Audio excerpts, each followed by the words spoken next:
जय हिंद। मैं सुनील यादव। भारत के सर्वाधिक प्रतिष्ठित एग्जामों में से एक या सर्वश्रेष्ठ एग्जाम जिसको कहा जाता है, सिविल सर्विसेज एग्जाम 2024 का नोटिफिकेशन आ चुका है।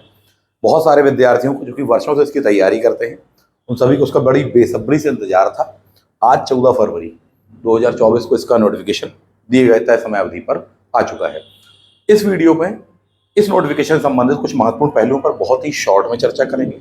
साथ ही साथ हमारे पास में जो न्यू बैच स्टार्ट हो रहे हैं इस एग्जाम को लेकर, चाहे क्रैश कोर्स हो चाहे 1 ईयर वाले बैचेज वगैरह हो, उन दोनों विषय वस्तुओं पर आपसे इस वीडियो में हम चर्चा करने वाले हैं। तो बिना देर करे एक एक करके स्टार्ट करते हैं। सबसे पहला पॉइंट, नोटिफिकेशन में यदि आप देखेंगे, आपको एग्जाम्स के लिए डेट्स वगैरह दी गई हैं। फॉर्म फिलअप करने की डेट दी है, स्टार्ट हो जाएगा 5 मार्च 2024 को, यह एंड हो जाने वाला है। सबसे पहले इस बात को समझ लीजिए, एग्जाम डेट पहले से ही क्लियर थी, कैलेंडर में पहले से ही इस बारे में घोषित किया जा चुका था। 26 मई को आपका प्रीलिम्स परीक्षा का एग्जाम है। साथ ही साथ इंडियन फॉरेस्ट सर्विसेज का जो प्रीलिम्स होता है वह भी होने वाला है, सिविल सर्विसेज का भी प्रीलिम्स होने वाला है। बहुत ही शॉर्ट में इसको आईएएस का एग्जाम कहा जाता है। रीजन उसका ये है कि आईएएस को लेकर के ही मैक्सिमम विद्यार्थी कुछ आईपीएस को लेकर के फोकस करते हैं, या टॉप जो क्रीम पोस्ट होती हैं उनको लेकर विद्यार्थी फोकस करते हैं। बाकी जिसपे नसीब में जो भी आ जाए वाली बात होती है। तो प्रीलिम्स एग्जाम कब है? 26 मई 2024 को है, जबकि मुख्य परीक्षा 20/9/2024 सितंबर 20 तारीख से यह होने वाला है। विद इन 5 डेज में मेंस एग्जाम हो जाता है। इन बातों से आप परिचित होंगे, नहीं होंगे तो इस बारे में और डिटेल वाली वीडियो आप देख पाएंगे। सभी पोस्टों के बारे में यहाँ पर दिया हुआ है, आप देख पा रहे होंगे। जो अगला महत्वपूर्ण बिंदु है यहाँ पर, इस बार जो एग्जाम हो रहा है वो कितनी पोस्ट के लिए? 1056 रेगुलर वैकेंसीज आती हैं। यूपीएससी की सबसे विशेष बात तो यह होती है, हर साल एक तय जो टाइम होता है, शेड्यूल होता है, उसके अकॉर्डिंग ही एग्जाम होता है। और पोस्ट इस बार कंपैरेटिवली पहले से काफ़ी बेटर हैं। तो ये अच्छी चीज़ रही है सभी विद्यार्थियों के लिए जो भी इसको लेकर के सीरियस है। अगला जो महत्वपूर्ण बिंदु है, बहुत ही बेसिक सी चीज़ें हैं। प्लान ऑफ एग्जामिनेशन 3 स्टेजेस पर होता है ये वाला एग्जाम। सबसे पहले प्रीलिम्स होने वाला है आपका 26 मई को। 2 पेपर उसमें होंगे, पेपर 1 जीएस वाला होने वाला, पेपर 2 होने वाला आपका सीसेट का। सीसेट का पेपर क्वालिफाइंग होने वाला है। दोनों ही पेपर 200 मार्क्स से होते हैं। सीसेट का लेकिन क्वालिफाइंग है, 33% क्वालिफाइंग मार्क्स उसमें लाना पड़ते हैं। पहले उतना ज़्यादा दिक्कत नहीं होती थी, लेकिन जो पिछले वर्ष का एग्जाम हुआ है उसमें सीसेट वाले पेपर में क्वालिफाइंग मार्क्स से लाले पड़ गए बहुत सारे विद्यार्थियों को। इतना टफ पेपर था। और उसके पहले भी जो हुआ था 2022 वाला एग्जाम, उसमें भी लगभग ये स्थिति थी, परंतु उतना टफ नहीं था जैसा कि 2023 वाला एग्जाम था। तो क्वालिफाइंग कहने का आशय जरूर है, परंतु अपने आप में वो एक डिसाइडिंग फैक्टर होता है। इसको लेकर के बहुत सीरियस होना चाहिए, क्योंकि फर्स्ट पेपर स्कोरिंग होता है, उसके कट ऑफ के बिहाफ में ही सिलेक्शन होता है प्रीलिम्स में। लेकिन उसको कहीं हल्के में नहीं ले लें आप पेपर 2 को। इसलिए इस बात को मैं कह रहा हूँ, मैक्सिमम विद्यार्थी गलती कर जाते हैं प्रीलिम्स परीक्षा में पेपर 2 को लेकर के, जबकि मुख्य परीक्षा में जो लैंग्वेजेस के पेपर होते हैं उसको लेकर गलती कर बैठते हैं कि वो यहाँ इंग्लिश का पेपर, हिंदी मीडियम के है तो उनका इंग्लिश का होगा। इंग्लिश मीडियम वाले कुछ हिंदी रखते हैं, कुछ कन्नड़ रखते हैं, कुछ अपनी एक मातृभाषा रखते हैं। तो कई बार पेपर का लेवल यदि टफ आता है तो वहाँ पर दिक्कत हो जाती है। और यदि वहाँ पर बाहर हो गए फिर आपके स्कोरिंग वाले पेपर में कितने भी नंबर हों, फिर नहीं होने वाला। ये एक बहुत बड़ी चीज़ होती है। पहला जो आपका होगा पेपर 1 जीएस वाला होगा। उसके सिलेबस पर भी बात करेंगे, बहुत ही शॉर्ट में सिलेबस होता है, बट उसके अंदर में बहुत सारी गहराइयाँ छुपी होती है। एक एक करके देखते हैं। एज लिमिट पुरानी की तरह रखी गई, कोई खास इसमें ऐसा बदलाव नहीं है। 21 से लेकर 32 एज है, बहुत सामान्य चीज़ है। डेट आपको दी गई है 1 अगस्त से ही कैलकुलेशन किया जाता है एज लिमिट का। उस चीज़ को जरूर देखिएगा, महत्वपूर्ण बिंदु होता अपने आप में।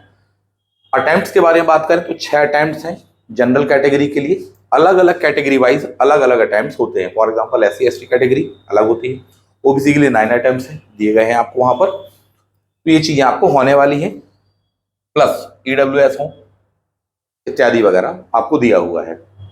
तो एज को लेकर के जरूर इसमें देख लें। कई बार विद्यार्थी इस मामले में गलती कर बैठते हैं कि एज किस तिथि से कैलकुलेट की जाती है, क्योंकि कई बार होता है 32 वाली एज हम उस ईयर से जोड़ रहे हैं, जबकि जो डेट दी गई है उसके अकॉर्डिंग गिनना चाहिए।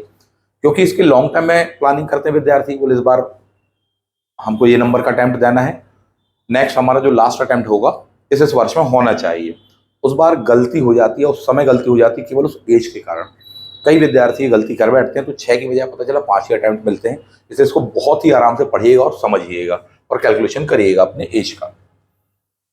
आगे बढ़ेंगे। प्लान ऑफ एग्जामिनेशन के बारे में बात करें तो 3 स्टेज में होने वाला है। प्रीलिम्स परीक्षा होगी, मुख्य परीक्षा होगी और फिर इंटरव्यू होने वाला है। प्रीलिम्स परीक्षा में 2 पेपर होंगे, जीएस एंड सी सेट वाली बात जैसे ही आपको बताई, क्वालिफाइंग वाली बात बताई। पेपर 2 को लेकर, पेपर 1 को लेकर के आपको बताया स्कोरिंग होने वाला है। कैसे क्या स्कोर करना चाहिए, किस प्रकार से इसको पढ़ना चाहिए, इस पर भी अभी बात करेंगे वीडियो में आगे। पहले कुछ बेसिक मूलभूत बातों पर हम चर्चा कर लेते हैं। 33% वाला पॉइंट आपको यहाँ पर दिया हुआ है। नए सिरे से ये वाला बैच बिल्कुल स्टार्ट किया जा रहा है। स्पेशली फोकस होने वाला है किस चीज को लेकर अपने यहाँ पर ये वाला बैच, यूपीएससी के सिविल सर्विसेज एग्जाम्स को लेकर के फोकस होने वाला है। 2 प्रकार के ये बैचेस होते हैं, पहले ही क्लियर कर देना चाहूंगा। पहला होता है कि जिन विद्यार्थियों को अभी 26 मई को एग्जाम देना है, यानी उनको चाहिए बिल्कुल क्रैश कोर्स। दूसरे विद्यार्थी वो होते हैं जो कि अभी तैयारी में आ रहे हैं और लग कर किसकी तैयारी करेंगे। कुछ विद्यार्थी इसको 1 साल में तैयार करते, कुछ 2 साल में करते, कई बार समय भी लग जाता है। तो ये 2 प्रकार के दोनों ही बैचेस अपने पास में उपलब्ध हैं, उसके लिए आप संपर्क कर सकते हैं। बहुत ही अच्छा, बहुत ही जेन्युइन बैच आपको वहां पर मिलेगा। और यूपीएससी की रिक्वायरमेंट को लेकर, उस एग्जाम को क्वालिफाई करने को लेकर के जो चीजें होती हैं, उस विषय वस्तु के बारे में आपको यहाँ पर सही गाइडेंस विधिवत तरीके से मिल पाएगा। तो ये मैं आपसे बिल्कुल वादा कर सकता हूं। दूसरी बात यह है कि अपने आप में इसमें कई बैरिकेड्स आ जाते हैं विद्यार्थियों के साथ में, खासकर प्रीलिम्स परीक्षा को लेकर के, क्योंकि मैक्सिमम विद्यार्थी वहीं पर बाहर हो जाते हैं। होता है कई विद्यार्थियों के साथ में, बोले 2 अटेम्प्ट दे चुके सर, नहीं निकल रहा। तो दोनों ही प्रकार के विद्यार्थी जिनको अभी देना है 2024 में 26 मई को एग्जाम देना है, बिल्कुल संपर्क कर लें। यदि थोड़ी बहुत भी तैयारी पहले से है आपकी, इस तरीके से चीज़ों को बताया जाएगा, इस प्रकार से डिफाइन किया जाएगा, पूर्व में जो आपकी गलतियां रही होंगी उनको फाइंड आउट किया जाएगा, बताया जाएगा साहब इसमें ये सुधार लाइए, ताकि आपका पिछले बार यदि नहीं निकला तो इस बार एग्जाम निकले, अवश्य ही निकले। और जो बिल्कुल फाउंडेशन वाले बैच में आ रहे हैं तो उनका बिल्कुल स्वागत है, उनके पास में पर्याप्त समय होता है, चाहे अंडर ग्रेजुएट हो और तैयारी कर रहे हैं। आफ्टर 12th ही लग जाना चाहिए, इसमें कोई दो मत नहीं है। प्री और मेंस दोनों को ही एक साथ लेकर के चलना चाहिए, क्योंकि अभी आप सिलेबस देखेंगे प्रीलिम्स का तो लगेगा कि बहुत छोटा सा सिलेबस है, 8-10 पॉइंट में तो सारी बातें हैं, और दूसरा गहराई बहुत होती है। और प्रीलिम्स निकालना कई बार विद्यार्थियों के लिए एक बार चुनौती बन जाता है, यदि उन्होंने गलत तरीके से शुरुआत कर दी, गलत तरीके से उसको डील किया, बहुत बड़ी चुनौती बन जाता है। केवल प्रीलिम्स परीक्षा, मुख्य परीक्षा तो बहुत आगे की बात हो जाने वाली है ना। तो दोनों ही विद्यार्थी जिनको एक एज अ क्रैश कोर्स चाहिए वह भी उपलब्ध है अपने पास में, और जिनको एक लॉन्ग टर्म के लिए चाहिए 1 ईयर वाला बैच, 2 ईयर वाला बैच, फाउंडेशन बैच जिसको बोलते हैं, वह भी अपने पास में उपलब्ध है। ऑनलाइन तथा ऑफलाइन दोनों ही मोड में ये अपने पास में उपलब्ध मिलेगा। और मैं तो ये कहूंगा कि जो भी विद्यार्थी पहले कितनी ही तैयारी कर चुके हैं, दे चुके हैं एग्जाम्स वगैरह, एक बार जरूर जुड़ें हम लोगों के साथ में, हमारी टीम के साथ में, ताकि बिल्कुल जेन्युइनली कैसे उसकी तैयारी की जाती है और किस प्रकार से उस एग्जाम के लिए पढ़ा जाता है, कैसे क्वेश्चंस पेपर को डील किया जाता है, कैसे वहां पर सॉल्व करना है, कहाँ स्कोर करना है, किन क्वेश्चंस को अटेम्प्ट करना है, किन क्वेश्चन को नहीं करना है, इन सारी चीज़ों पर एक एक विषय वस्तु को लेकर के बात होगी। माइनस मार्किंग होती है अपने आप में, वह एक बहुत बड़ी चुनौती होती है, किस प्रकार से उसको डील करना है, कौन सी ट्रिक्स लगानी है, किन तरीकों से क्वेश्चन को बनाना है, फैक्ट्स को कैसे याद रखना है, कंफ्यूजन ना हो, सबसे बड़ी चुनौती होती है एग्जामिनेशन हॉल में, उसको कैसे दूर रखना है। जितने भी एक्सपीरियंस्ड विद्यार्थी हैं उन सभी को इस विषय वस्तु के बारे में डिटेल पे क्लास में बताया जाता है। एक पहलू और भी इसमें होता है, कई सेक्शंस को लेकर के विद्यार्थी इसमें उतने अवेयर नहीं होते हैं, चाहे प्रीलिम्स परीक्षा हो चाहे मुख्य परीक्षा हो। प्रीलिम्स परीक्षा में ही सबसे पहला ब्रेक लग जाता है यदि उस चीज को लेकर के अवेयर नहीं, खासकर करंट अफेयर्स एंड इकोनॉमी वाला सेक्शन बहुत महत्वपूर्ण होता है अपने आप में। जिन भी विद्यार्थियों को ये एग्जाम निकालना है, करंट अफेयर तो मान के चलिए बिल्कुल बैकबोन है उसकी। दूसरा जो आपका स्ट्रांग होना चाहिए वो होता है इकोनॉमी वाला सब्जेक्ट। वो प्रीलिम्स और मुख्य परीक्षा दोनों में ही ध्यान रखना पड़ता है, और मैक्सिमम विद्यार्थियों के यदि ये सेक्शन कमजोर हो तो फिर दिक्कत में आने वाले हैं। करंट तो इतना बड़ा रोल प्ले करता है कि मान के चलिए कि 100 क्वेश्चन जो जीएस के आने वाले हैं प्रीलिम्स परीक्षा में, 70 to 80% पेपर केवल करंट अफेयर्स में से होगा। करंट प्लस बेसिक, यानी कि डायनामिक होता है क्वेश्चन, बेसिक चीज़ों को भी पूछा जाता है, परंतु उसको करंट के साथ में रिलेट करके पूछा जाता है। ये क्या अप्रोचेज होती है, किस प्रकार से उसको तैयार करना चाहिए, और इतने कम टाइम में, कि अभी 14 फरवरी है, आपको 26 मई को एग्जाम देना है, इतने कम समय में कैसे तैयार किया जाए, उसके लिए विधिवत आपको गाइडेंस हमारे पास में मिलेगा। एक और सेक्शन होता है इकोनॉमी वाला सेक्शन। हालांकि सारे सेक्शन ही महत्वपूर्ण हैं, सभी सेक्शंस को काफ़ी अच्छे से तैयार करना पड़ता है, परंतु फिर भी विद्यार्थी हिस्ट्री, ज्योग्राफी इत्यादि वगैरह को लेकर उतना चिंतित नहीं होते जो एक्सपीरियंस होते हैं। उनको लगता है कि हाँ वो लगभग फिर भी ठीक है।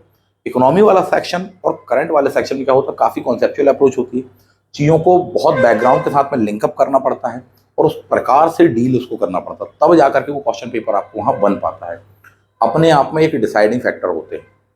इकोनॉमी वाला सेक्शन, हिस्ट्री वाला सेक्शन मैं स्वयं ही पढ़ाता हूँ, इसलिए मैं बता रहा हूँ आपको। करंट अफेयर वाला सेक्शन मैं ही पढ़ाता हूँ, इसलिए मैं कह रहा हूँ कि नॉर्मल वे में करंट अफेयर जैसा आता है मैगजीन या न्यूज़पेपर, सिर्फ उतना पढ़ने से काम नहीं चलेगा। कोई सा भी सब्जेक्ट हो, चाहे हिस्ट्री हो, चाहे ज्योग्राफी हो, चाहे पॉलिटी हो, चाहे इकोनॉमी हो, चाहे कोई सा भी हो, उसको पढ़ने का एक बहुत अलग तरीका होता है। ये एक वेल एक्सपीरियंस व्यक्ति आपको बता सकता है, पॉइंट नंबर 1। पॉइंट नंबर 2, उसके साथ साथ जो भी एक्सपीरियंस स्टूडेंट है, उसकी कमियों को देखते हुए कि हाँ कहाँ पर गलती करते हो, उसके साथ उस चीज़ को बताना पड़ता है। प्लस कहाँ गलती कर रहे हो उसके साथ साथ उसका जो डायनामिक वे है यूपीएससी का, या उसके क्वेश्चन पूछने का तरीका, और किस प्रकार से ऑप्शंस को एलिमिनेट किया जाए। कहने में बड़ा आसान लगता है एलिमिनेशन मेथड, बट जब तक आपको बैकग्राउंड क्लियर नहीं है, उसकी डायनामिक अप्रोच नहीं मालूम है, और जब तक उस तरीके से पढ़ाया नहीं गया है, तब तक उस पेपर को नहीं बनाया जा सकता। कट ऑफ मान के चलिए 50 to 55% के बीच में जाता है, लेकिन अपने आप में बड़ा चैलेंजिंग हो जाता है इतना स्कोर कर पाना, क्योंकि माइनस मार्किंग होती है और पेपर का लेवल काफ़ी अच्छा खासा होता है। जिन विद्यार्थियों ने अगर उस चीज़ को डिकोड कर लिया, जिनको सिखा दिया गया, वो डिकोड कर लेते कि हाँ इसको ऐसे डील करना है, ऐसे बनाना है पेपर, उनके लिए कभी भी प्रारंभिक परीक्षा और मुख्य परीक्षा बड़ी ही आसान हो जाती है। इस बात को समझिए।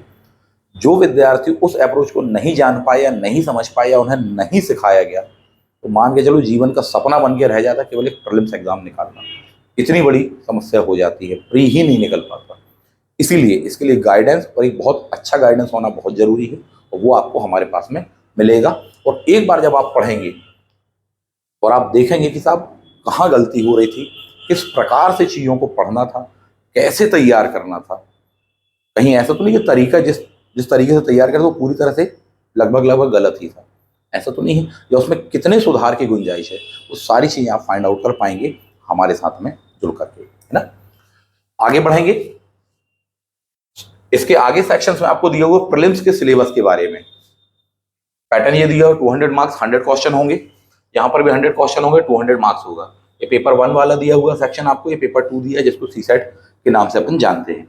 पेपर 1 का आप सिलेबस देखें, बहुत छोटा सा दिख रहा है, गिने चुने पॉइंट्स में 7 पॉइंट्स में उसको कंप्लीट कर दिया गया है, पर इसमें गहराई इसकी 100 गुना ज़्यादा है जितना इसमें ये लिखा हुआ है। कहने को तो हिस्ट्री लिखा हुआ है, करंट अफेयर्स लिखा हुआ है, नेशनल इंटरनेशनल इंपॉर्टेंस की जो इवेंट्स है उसके बारे में लिखा हुआ है, इकोनॉमिक एंड सोशल डेवलपमेंट करके, पर तो इसके अंदर बहुत डेप्थ में आपको पढ़ना पड़ता है। और ना केवल पढ़ना पड़ता है, समझना भी पड़ता है, बल्कि इस अप्रोच पर तैयार करना कभी भी हेल्पफुल होता है कि जो आपको ना केवल प्री में बल्कि मेंस में और इंटरव्यू में भी काम आए। कभी भी अप्रोच ये होनी चाहिए, क्योंकि प्रीलिम्स के बाद में इतना कम समय मिलता है कि साहब ऑप्शनल ही अच्छे से प्रिपेयर कर लिया जाए, रिवीजन हो जाए, प्लस जीएस का ही रिवीजन हो जाए, इतनी बहुत बड़ी बात होती है। कई बार तो विद्यार्थियों के साथ ये होता है कि जो क्वालिफाइंग पेपर्स है उनको तक नहीं पढ़ पाते हैं, इतनी टेंशन हो जाती है, इतना तनाव हो जाता है, क्योंकि समय कम है और उतने कम टाइम में आपको तैयार करना है। तो बेस्ट तो ये रहता है कि कम से कम 2 साल का समय निकाल करके आप आए हमारे पास में, बट पहले से आप तैयारी कर रहे हैं, एक ब्रशअप के लिए, एक लास्ट फाइनल टच के लिए, फिनिशिंग के लिए भी आप आ रहे हैं, तो डेफिनेटली बहुत हेल्पफुल होने वाला है हम लोगों के साथ में जुड़ना आपके लिए। तो सिलेबस आपको दिया हुआ है, बट इससे कुछ भी आपको बहुत ज़्यादा क्लियर नहीं होने वाला है। मुश्किल से 1% क्लियर हो कि हाँ हिस्ट्री आएगा, ज्योग्राफी आएगा, पॉलिटी आएगा, इकोनॉमी आएगा, इन्वायरमेंट को लेकर के आने वाला है, जनरल साइंस को लेकर के आने वाला है, करंट अफेयर आने वाला है, सिर्फ इतना ही बस। बट जब आप पेपर देखें, और खासकर पिछले 3 से 4 सालों में इसके पेपर में बहुत बड़ा बदलाव आया है, बहुत महत्वपूर्ण चेंज आया है, इवन पुराने पैटर्न में जिस प्रकार से क्वेश्चन पूछते थे, अब तो वहां से क्वेश्चन ही नहीं आ रहे, और ये भारत के लगभग सभी कॉम्पिटेटिव एग्जामों में हो रहा है। अलग ही सेक्शन से आ रहे हैं। पहले जो चीजें महत्वपूर्ण मानी जाती थी और जिन चीजों को क्वेश्चंस बना करके पूछा जाता था, अब वहां से नहीं आ रहा है। दिमाग में पुरानी प्रोग्रामिंग है कि हाँ ये महत्वपूर्ण है, ये महत्वपूर्ण है, नहीं आ रहा उसमें से। अब एक नई ही अप्रोच पर क्वेश्चन पेपर आ रहा है, उसको आपके लिए जानना, तुरंत जानना बहुत जरूरी है। वो इतनी सारी चीजें हैं कि रेगुलर क्लासेस में ही बताई जा सकती हैं। इसलिए बिना देर करे दिए गए नंबर पर आप संपर्क कर लीजिएगा। ये है प्रीलिम्स का सिलेबस, इस पर बात करेंगे डिटेल में, इनके सेक्शनों पर बात करेंगे, इसकी अप्रोचेस पर बात करेंगे। एक ही वीडियो में सारी बातें कर पाना थोड़ी सा टफ है, थोड़ी सा मुश्किल है ना, काफी लंबा वीडियो हो जाएगा। 2023 से ये एक नई चुनौती आपके सामने आ गई है, यानी कि पेपर 2।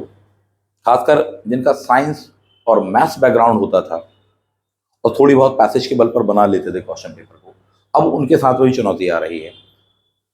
पेपर 2 सी सेट वाला काफी टफ आ रहा है, वहां पर 33% मार्क्स ला पाना बड़ा मुश्किल हो गया।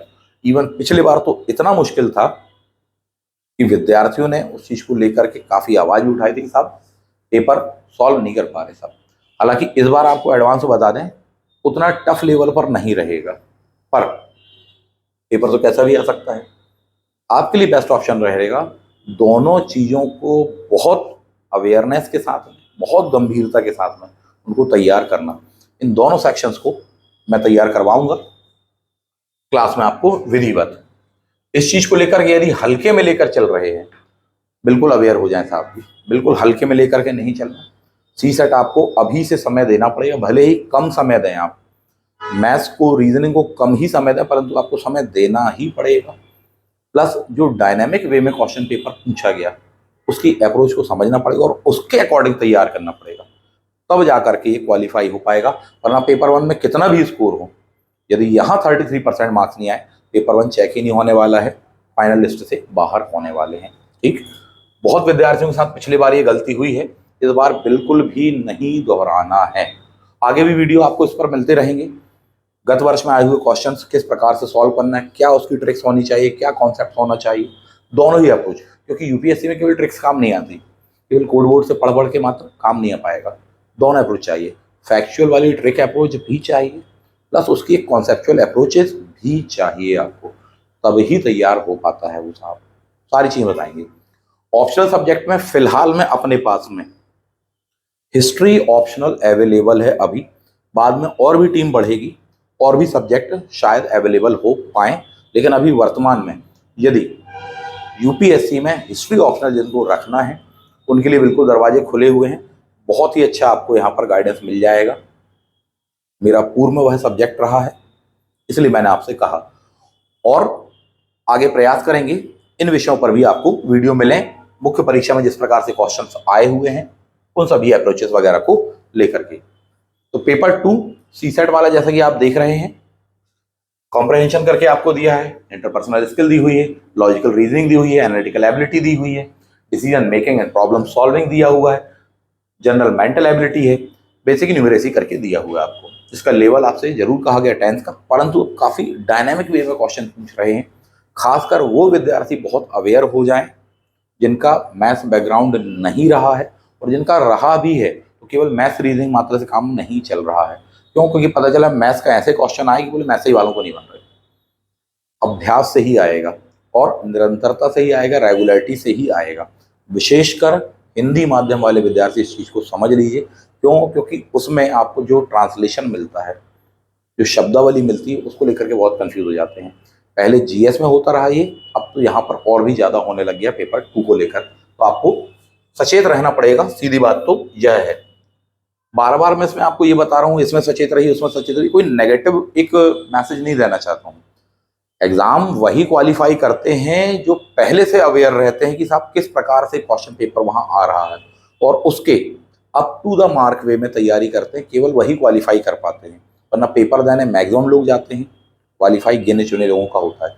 यदि गिने चुने उन विद्यार्थियों की लिस्ट में शामिल होना चाहते हो, जो तौर तरीके, जो फंडे, जो ट्रिक्स, जो कॉन्सेप्चुअल अप्रोचेस बताई जा रही हैं, उसको लेकर के आप चलिए हमारे साथ में, डेफिनेटली बहुत लाभान्वित होने वाले हैं। इवन आपने 2 4 5 साल भी तैयारी की होगी, एक बार जिस तरीके से हम बता रहे हैं उस वे में तैयार करिए, बहुत फायदा मिलेगा आपको। ठीक, आगे बढ़ते हैं। तो ये प्रीलिम्स का हो गया।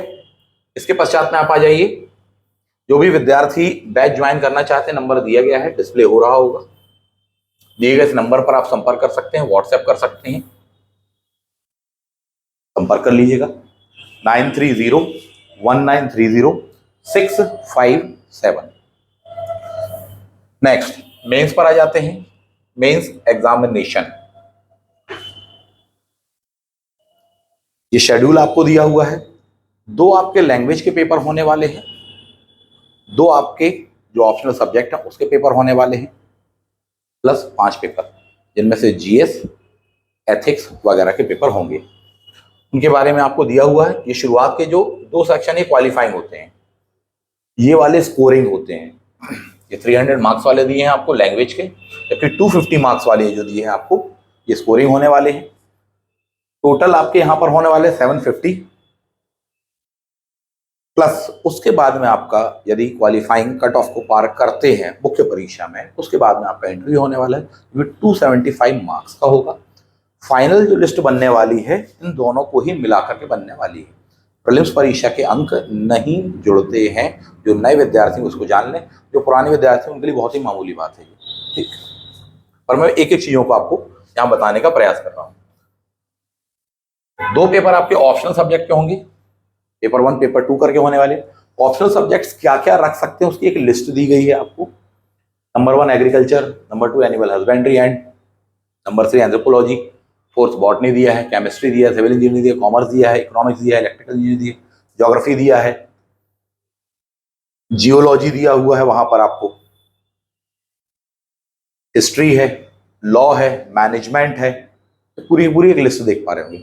इसके साथ साथ नीचे एक पॉइंट आपको दिया होगा, लिटरेचर ऑफ एनी, जो नीचे आपको दिए गए हैं उनका। इनमें से कोई भी आप लिटरेचर रख सकते हैं, असमिया लिटरेचर, बंगाली हो, हिंदी साहित्य वगैरह हो, गुजराती हो, तो ये ऑप्शनल सब्जेक्ट के रूप में रखे जा सकते हैं। और भी डिटेल जो इन्फॉर्मेशन है वो आपको ऑफिशियल नोटिफिकेशन में मिलेगी, उसका लिंक दे देंगे, उसको डाउनलोड करके आराम से आप देख लीजिएगा। तो ये कुछ ऐसे महत्वपूर्ण पहलू थे जिन विषय वस्तुओं पर मुझे लगा आपसे चर्चा करनी चाहिए, आपने इसको देख लिया। अब मूलभूत विषय वस्तु यह है, अब जो समय दिया गया है, काउंटडाउन स्टार्ट हो चुका है। नोटिफिकेशन आने की देर थी, वो भी आ गया है, वो तो टाइम पर आता है। जो विद्यार्थी लगभग जनवरी माह से लग जाते हैं एग्जाम में, जिनका मई में है प्रीलिम्स में, थोड़ी बहुत तैयारी पहले से है और इस समय पर जो गंभीरता के साथ में लगेंगे, तैयार करेंगे, वो एग्जाम क्वालिफाई करते हैं। ऑप्शनल सब्जेक्ट कुछ आपका पहले से तैयार होना चाहिए, कुछ आप अब प्रीलिम्स के पश्चात में तैयार करेंगे। यदि पहले से तैयार हो बहुत अच्छी बात है, वेल एक्सपीरियंस है, दे चुके हैं, बहुत अच्छी बात है, 2 बार 3 बार मेंस दे चुके हैं, अच्छी चीज़ है। लेकिन उसके बाद में भी कहीं ना कहीं ब्रशअप बाकी रह जाता है, और इतना विशाल का सिलेबस होता है कि गैप आ जाता है कि बोले साहब प्रीलिम्स को लेकर के फोकस किया तो मेंस वाला गैप आ गया, बोले मेंस के सब्जेक्ट पढ़े हुए तो हैं पूरे, परंतु काफ़ी समय से टच में नहीं है, या एक लंबा टाइम हो गया कि रिवीजन नहीं कर पाए, कहीं ना कहीं गैप आ जाता है। और मेंस में जीएस वाले सेक्शन, लैंग्वेज वाले सेक्शन प्लस ऑप्शनल, इन सबको लेकर चलना अपने आप में एक मैनेजमेंट की कला है। ये बहुत बड़ा खेल होता है यहाँ पर। पूरा का पूरा मान के चलिए, अब यहाँ से लेकर के सितंबर मंथ 20 सितंबर को आपकी मुख्य परीक्षा 5 दिनों में होने वाली है। बिल्कुल आप बुक हो गए हैं, और अपने आप को बिल्कुल आप इस दिशा में यदि गंभीर हैं तो पूरी शिद्दत से लग जाइए। तैयारी पहले से है, बहुत अच्छी बात है, point number 1।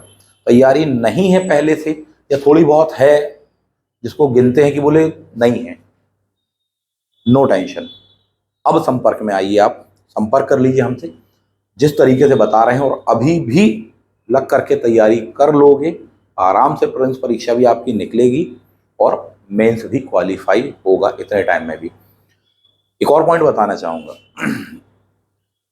Civil services exam, खासकर प्रीलिम्स परीक्षा, वहाँ पर सबसे ज़्यादा कंपटीशन होता है प्रीलिम्स में, मेंस में नहीं होता। ऐसा क्यों बोल रहे हैं, इस बात को समझिए। प्रीलिम्स में विद्यार्थियों की संख्या कभी भी बहुत ज़्यादा होती है, मेंस में तो छट करके आने वाले हैं। पॉइंट नंबर 1, कंपटीशन बहुत ज़्यादा है। एक एक क्वेश्चंस के कारण प्लस माइनस मार्किंग के कारण बहुत सारे मेधावी विद्यार्थी बाहर हो जाते हैं। छोटी सी गलती, सिली मिस्टेक्स, बाहर हो जाएंगे। इवन इतने ही बाहर हो जाते हैं कई बार विद्यार्थी बोले सर ज़्यादा क्वेश्चन अटेम्प्ट कर दिए। पिछले साल से तो सीसेट वाले के कारण भी बाहर होने लग गए हैं, तो एक और नई चीज़ हो गई है। ज़्यादा अवेयर रहना पड़ेगा आपको, ये एक अनिवार्य पहलू हो गया है, अनिवार्य मुद्दा हो गया है अपने आप में। इस चीज को आप समझिए। प्लस अब ये जो समय है आपके पास में, अब इतने टाइम में आपने जो भी पढ़ा हुआ हो या जो भी सेलेक्ट होने वाले विद्यार्थी हैं, जितना भी पढ़ा हुआ हो, जो पहले भी दे चुके हैं, उन सभी के लिए बता रहा हूँ, वो फाइनली करते क्या है एग्जाम को निकालने के लिए, इस चीज को जान लीजिए।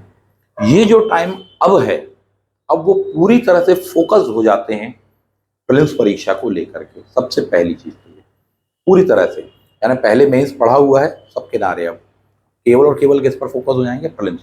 प्रीलिम्स का syllabus, previous year questions, pattern, उसको एनालाइज करना और उसके सापेक्ष तैयार करना, वो करते हैं। और लगातार अगले 3 से 4 माह जो विद्यार्थी ये कर लेगा वो सिलेक्शन उठाएगा।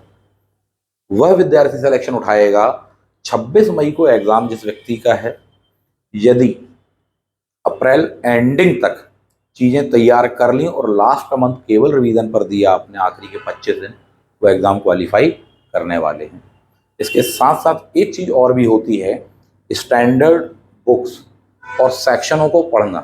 कुछ के बारे में मालूम होता है, बोले सर इकोनॉमी के लिए बोले रमेश सिंह पढ़ेंगे, पॉलिटी के लिए बोले सर लक्ष्मीकांत जी को पढ़ लीजिए, परंतु इतना पर्याप्त नहीं होता, सच बात तो ये है। ठीक, इसके अलावा पॉलिटी के लिए आपको बहुत कुछ पढ़ना पड़ेगा, क्वालिटेटिव कंटेंट पढ़ना पड़ेगा। इकोनॉमी के लिए भी आपको इसके अलावा बहुत कुछ पढ़ना पड़ेगा। ये तो वो सब्जेक्ट हैं जिनके बारे में फिर भी चर्चाएं रहती हैं।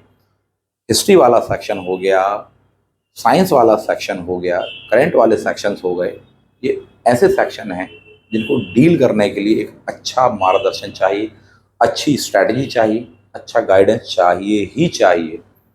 यदि वो अप्रोच डेवलप है तो डेफिनेटली अपन इतने कम टाइम में चीज़ों को मैनेज कर लेने वाले हैं और वही विद्यार्थी एग्जाम को निकालेंगे।